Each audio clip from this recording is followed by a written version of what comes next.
Le mot béni ou bénédiction est un des mots les plus riches de la langue anglaise. C'est un mot merveilleux, c'est un mot réconfortant, c'est un mot rassurant, c'est un mot génial et qui ne voudrait pas être béni? Donc le psaume 128 dit que les bénédictions dans une famille découlent du chef de la famille, que quand le chef de la famille est béni par Dieu, la famille tout entière sera bénie par Dieu. Quand le centre est juste, non seulement le chef de la famille sera béni, non seulement la famille sera bénie, mais encore la nation sera bénie. Dans le psaume 128, le psalmiste nous dit ce que nous pouvons faire afin de bénéficier des bénédictions de Dieu. Et le pas le plus important, c'est de révérer Dieu. Regardez le verset 1, pouvez-vous le regarder? Il dit « Béni qui, quiconque ». Pouvez-vous dire ça avec moi? Quiconque craint l'Éternel. Ça s'applique à tous ceux qui sont dans cette salle, à tous ceux qui nous regardent à la télé. C'est pour tout le monde. Bien sûr, il s'adresse surtout aux pères et aux maris, mais il généralise en disant dans le verset 1, « Béni quiconque ». Ce verset implique tout le monde. La bénédiction est pour tout le monde. Béni quiconque craint l'Éternel et marche dans ses voies. Mais il commence par nous informer que nous ne pouvons pas penser à être dans la terre de la bénédiction quand nous mettons Dieu en marge de notre vie. Nous ne pouvons vraiment pas penser à être bénis si nous mettons Dieu à la périphérie de notre vie. Quand Dieu ne reçoit que les miettes de votre argent, quand il ne reçoit que les restes de vos heures épuisées de la journée, quand il ne reçoit que les miettes de votre talent. Certains, je suis sûr, se disent, vous savez, comment puis-je entrer dans cette terre de bénédiction? Tout d'abord, il dit qu'il doit y avoir une révérence profonde pour Dieu. La crainte du Seigneur dupe toujours notre génération moderne parce que le mot crainte fait croire aux gens qu'ils devraient être terrifiés de Dieu. Si vous ne l'êtes pas, vous ne vivez pas bien. Non, il dit que la révérence pour Dieu doit être absolument centrale dans nos vies. Quand la révérence pour Dieu occupe votre mode de pensée, quand la révérence pour Dieu est votre style de vie, quand la révérence pour Dieu se reflète dans vos finances, quand la révérence pour Dieu se reflète dans votre emploi de temps et vos heures, quand la révérence pour Dieu reçoit les talents et les dons qu'il vous a donnés, à ce moment-là, vous pouvez vous attendre à être dans la terre de bénédiction. Écoutez-moi bien, c'est très important. L'important, ce n'est pas la hauteur de votre saut pour Jésus, mais la droiture de votre marche avec lui quand vous atterrissez. Puis-je avoir un témoin? L'important, mes bien-aimés, ce n'est pas l'éloquence de vos paroles, mais à quel point vous l'appréciez et vous appréciez sa parole dans votre vie. L'important, ce n'est pas ce que les autres pensent de vous et pensent de votre foi chrétienne, mais ce qui compte vraiment pour Dieu quand il vous regarde, c'est de voir son reflet dans votre vie. C'est vraiment ce qui compte. C'est le secret de la bénédiction. La tragédie d'aujourd'hui est que la plupart des prédicateurs évangéliques se transforment maintenant en orateurs de motivation. Ils vous parlent de trucs, d'efforts personnels, de modifications de caractère. Et le problème avec ça, c'est que nous avons des églises remplies de chrétiens vaincus. Pourquoi? Car quand vous êtes motivé et qu'ils disent « voici la chose que vous devez faire, voici les 5 ou les 6 choses que vous devez faire » et que vous échouez, vous retournez dans 2 ou 3 semaines à la case de départ. Mais quand vous mettez le Seigneur au centre même où est sa place, vous serez béni. Peut-être que quelqu'un dira « Tu sais, Michael, j'ai marché avec Dieu pendant quelque temps. Mais je ne suis pas béni. Ah, j'ai mis Dieu au centre de ma vie pour une saison et j'ai vécu des ennuis au lieu d'être béni. J'ai cherché à plaire à Dieu pour une période de temps et je n'ai pas prospéré. Ça ne cesse de m'étonner qu'il y a des gens qui pensent qu'ils peuvent duper Dieu. Ils le pensent vraiment. Et croyez-moi, ils le font innocemment. Je ne crois pas que c'est réfléchi, c'est juste le faux système de croyance qui a pénétré dans leurs pensées et leur cœur, et ils le font innocemment. Mais ils croient vraiment qu'ils peuvent duper Dieu, le duper pour obtenir ce qu'ils veulent, et ensuite ils disent bien, nous nous souviendrons de lui bientôt. Et ils s'y prennent souvent avec Dieu, comme les enfants s'y prennent avec leurs parents. Ils leur rabattent les oreilles jusqu'à ce qu'ils l'obtiennent. Si les parents disent « Il n'y a pas de glace avant que vous nettoyiez votre chambre », oh, bon sang bien, ils marchent vers la chambre, comme les mélasses qui coulent d'en haut. Avez-vous jamais vu des mélasses qui coulent d'en haut? Et ils font un travail superficiel pour nettoyer leur chambre, et ils reviennent, je l'ai nettoyé. Mais pourquoi? Ils veulent la glace, n'est-ce pas?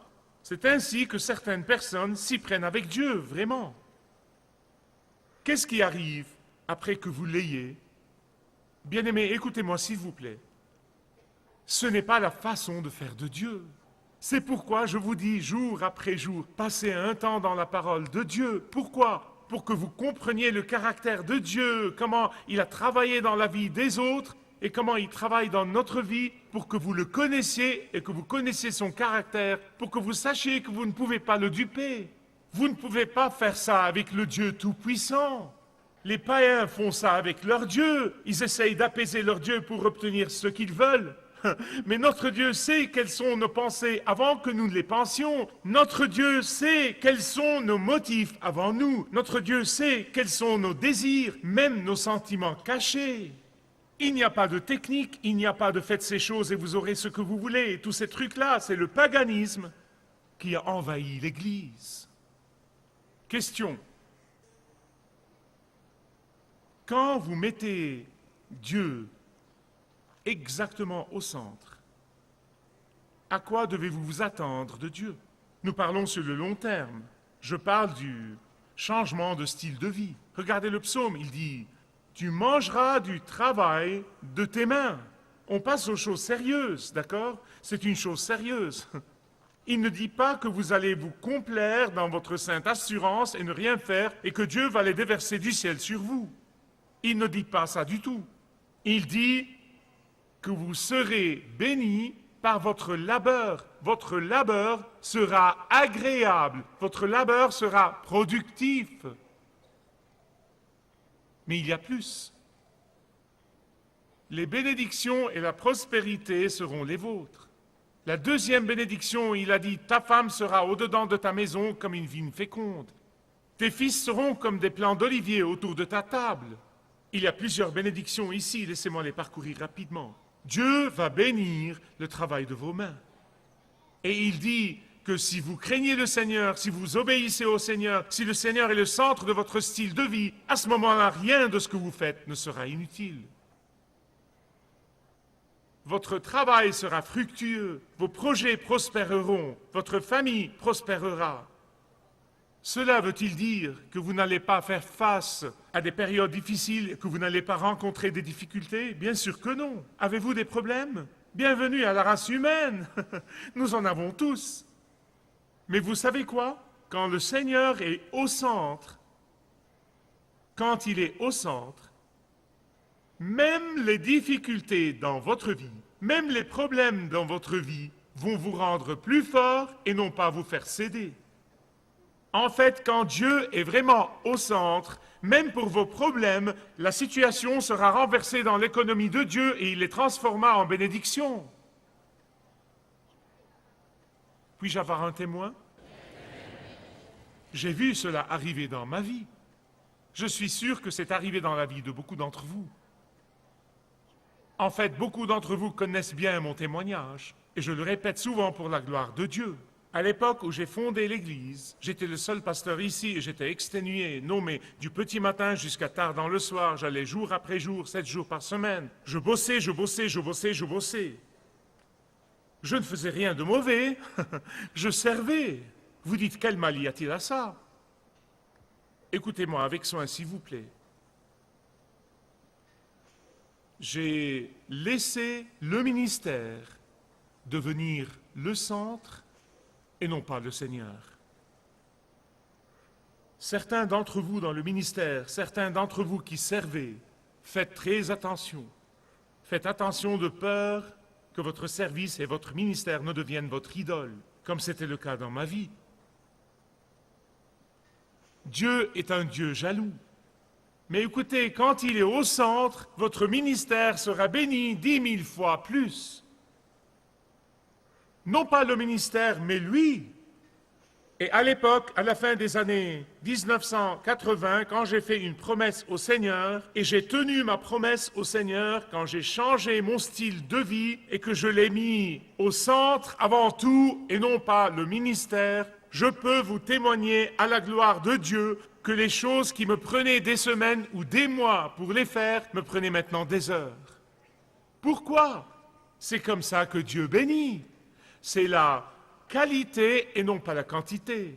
Je peux vous témoigner de nouveau qu'à l'instant où je suis devenu fidèle au Seigneur dans ma dîme et mes offrandes et que je donnais davantage offrande sur offrande et offrande sur offrande, le Seigneur nous aidait en multipliant notre dollar et en le bénissant de plus en plus. Et il le multipliera beaucoup plus que des gens que j'ai vus à l'époque qui avaient des milliers de dollars.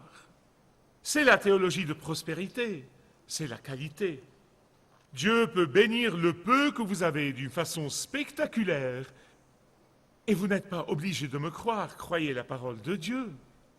En fait, le prophète Agé, dans le chapitre 1, verset 6, parle de ceux qui ne craignent pas le Seigneur, de ceux qui ne mettent pas Dieu au centre de leur vie, mais gagnent des masses d'argent. Il dit essentiellement qu'ils fourrent cet argent dans un sac.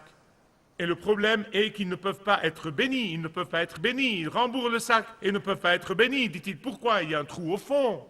Plus ils y entassent, plus il en sort. Écoutez-moi, bien-aimés, quand Dieu est au centre, il bénit. Il bénit votre arrivée et votre départ. Il bénit, l'argent est béni, le temps est béni, la famille est bénie, la joie et le bonheur deviennent vos compagnons. Et le contentement, quelles que soient vos circonstances, sera votre part. David dit, j'ai été jeune, j'ai vieilli, et je n'ai jamais, jamais vu le juste abandonné, ni sa postérité mendiant son pain. Dieu n'abandonne jamais le juste, il n'abandonne jamais celui pour qui Dieu est au centre de la vie. Écoutez, je sais que Dieu ne nous donne pas toujours ce que nous voulons. Parfois il le fait, mais pas souvent. Ah, mais il nous donne toujours ce dont nous avons besoin. Il nous donne toujours ce dont nous avons besoin. L'apôtre Paul dit, « Mon Dieu pourvoira à quoi? À tous vos besoins selon ses richesses en gloire par le Christ Jésus. » Tout le monde sait que le bonheur est une denrée insaisissable dans notre culture. Oh, les gens dépensent leur vie et dépensent leur argent à essayer de trouver le bonheur, mais ils ne le trouvent pas. Quand le centre est juste, le bonheur demeurera en vous de façon permanente et dans votre famille de façon permanente, indépendamment de vos circonstances, indépendamment des hauts et des bas de la vie. Il demeurera en vous. La deuxième bénédiction, il dit que celui qui centre sa vie sur Dieu a une femme fructueuse et joyeuse. Je sais que vous connaissez le cliché. Si maman n'est pas heureuse, vous le connaissez, n'est-ce pas? Personne n'est heureux. Écoutez-moi, mes amis, parce que la Bible dit que le bonheur dans la famille, la mère et les enfants, Dieu le canalise par papa. Écoutez, vous connaissez mon cœur. Je souffre pour les mères célibataires qui élèvent leurs enfants toutes seules. Je prie régulièrement que Dieu vous donne double portion de sa bénédiction et de sa force. Mais les hommes, écoutez-moi. Dieu choisit de bénir votre femme et bénir vos enfants par vous. Et vous ne devez pas entraver la bénédiction de Dieu le Père. Nous allons voir dans un moment que non seulement la famille sera bénie par le Père et le mari, mais encore la nation tout entière. Tes fils seront comme des plants d'olivier autour de ta table. Savez-vous que les oliviers croissent le mieux dans la terre dure et rocailleuse? Le saviez-vous? Ils s'enracinent profondément et font leur chemin dans les rochers escarpés jusqu'à la terre dure. Il y a une autre chose que vous devez savoir sur les oliviers. Ils sont à croissance lente.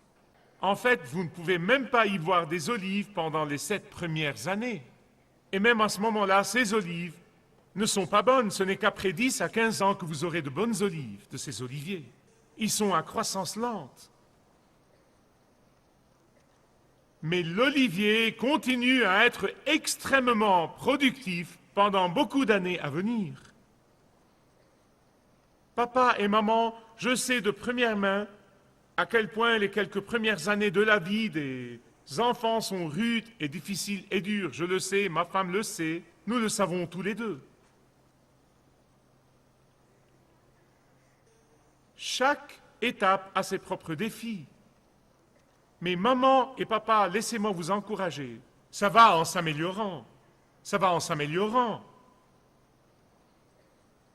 Quand vous persévérez à les discipliner, quand vous persévérez à les instruire, quand vous persévérez à les élaguer, quand vous persévérez à les aimer et à vous occuper d'eux, quand vous persévérez à les instruire, les résultats à long terme seront merveilleux. Tout comme le plant d'olivier. Il prend longtemps pour grandir, mais subitement, il décolle. C'est une bénédiction. Croyez-moi, c'est récompensé à la fin. La persévérance est récompensée, merveilleusement, démesurément. Mais voici la merveilleuse nouvelle. L'olivier, enraciné comme il faut, dure 20 générations. 20 générations. En fait, l'olivier bien établi n'a pas besoin de culture une fois qu'il décolle. Il n'a pas besoin de surveillance. Il s'occupe littéralement de lui-même. Ah, mais pas la vigne. Pas la vigne. Négligez la vigne pour une saison et elle pourra mourir. Vous voyez, ce n'est pas par hasard que la parole de Dieu dit que la femme est comme une vigne et que les enfants sont comme des oliviers. Les hommes, écoutez-moi, votre femme, à tout âge et à n'importe quel âge, a continuellement besoin de vos soins, a besoin de votre encouragement, a besoin de votre soutien, de votre amour et votre compréhension à son égard. Et cela tout le temps. Mais quand vos enfants grandissent et qu'ils décollent, vous ne devez pas vous inquiéter pour eux. Ils vivront pour toujours. Ils décolleront et ils vivront pour toujours. Mais si la vigne est négligée, elle mourra bientôt. Pas les oliviers.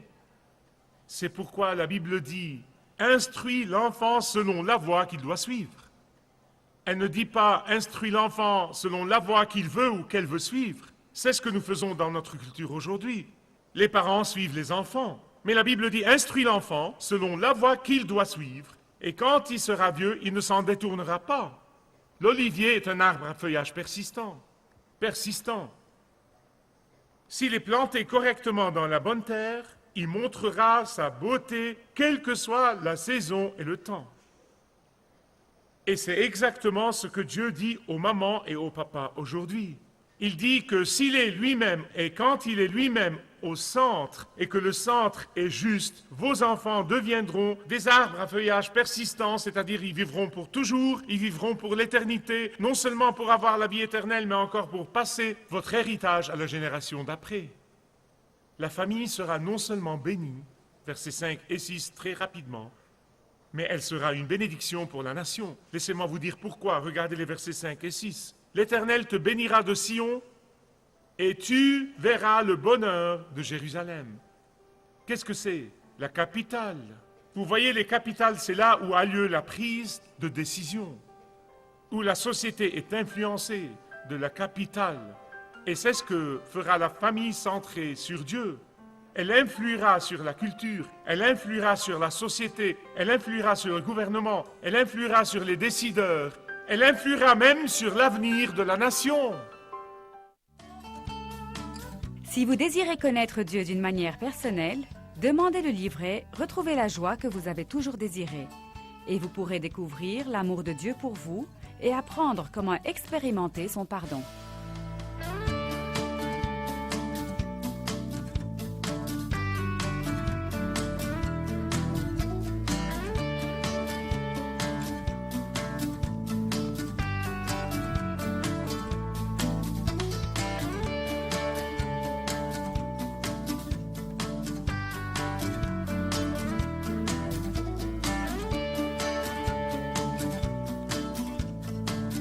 Si vous avez une relation personnelle avec Dieu et vous êtes intéressé à marcher plus intimement avec lui, demandez le livret « 7 pas sur le chemin de la foi » qui vous guidera dans une relation plus profonde avec votre Père Céleste. Demandez votre livret gratuit.